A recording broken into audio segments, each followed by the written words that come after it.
Hello दोस्तों, मैं हूं ब्रजेश पटेल और स्वागत है आप सभी का चैनल यू कैन विन पे।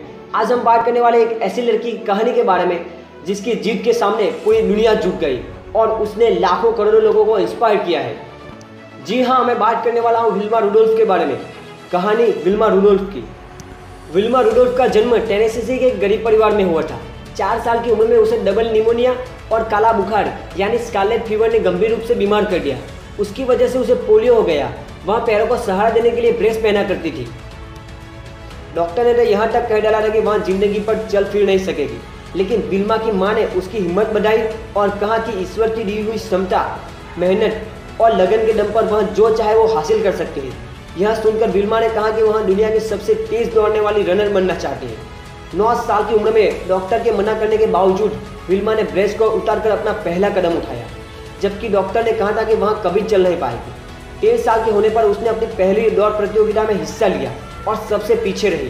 उसके बाद दूसरी, तीसरी, चौथी दौड़ में प्रतियोगिता में हिस्सा लेती रही और हमेशा आखिरी स्थान पर आती रही। वह तब तक कोशिश करती रही जब तक वह दिन नहीं आ गया कि वह फर्स्ट आई। 15 साल की उम्र में विल्मा टेनेसी स्टेट यूनिवर्सिटी गई, जहां वह एड टेम्पल नाम के एक कोच से मिली। विल्मा ने उन्हें अपनी इस ख्वाहिश को बताया कि वो दुनिया की सबसे तेज दौड़ने वाली रनर बनना चाहती है। तब टेम्पल ने कहा कि तुम्हारी इस इच्छा शक्ति की वजह से तुम्हें कोई नहीं रोक सकता और साथ में मैं भी तुम्हारी मदद करूंगा। और आखिरकार वह दिन आ ही गया जब विल्मा ने ओलंपिक में हिस्सा लिया। ओलंपिक में दुनिया के सर्वश्रेष्ठ खिलाड़ियों में मुकाबला होता है। विल्मा का मुकाबला जूटा हैंड से था, जिसे कोई भी नहीं हरा पाया था। पहली दौड़ 100 मीटर की थी, जिसमें विल्मा ने जूटा को हराकर अपना पहला गोल्ड मेडल जीता। दूसरी दौड़ 200 मीटर की थी, जिसमें विल्मा ने फिर जूटा को हराया और अपना दूसरा गोल्ड मेडल हासिल किया। तीसरी दौड़ 400 मीटर की रेली रेस थी और विल्मा का मुकाबला एक बार फिर से जूटा हैंड से ही था। रेली रेस के आखिरी हिस्से में टीम का सबसे तेज एथलीट ही दौड़ता है, इसलिए विल्मा और जूटा दोनों ने अपनी टीम के आखिरी हिस्से में दौड़ना था। विल्मा की टीम ने 3 लोगों ने रेली रेस की शुरुआती 3 हिस्से में दौड़े और आसानी से बेतन बदली। जब विल्मा की दौड़ने की बारी आई तो उसके हाथ से बेतन ही छूट गई, लेकिन विल्मा ने देखा कि दूसरी ओर जूटा हैंड तेजी से दौड़ चली है। विल्मा ने गिरे हुए बेतन को उठाया और मशीन की तरह ऐसी तेजी से दौड़ी कि जूटा हैंड को तीसरी बार हराया और अपना तीसरा गोल्ड मेडल जीता।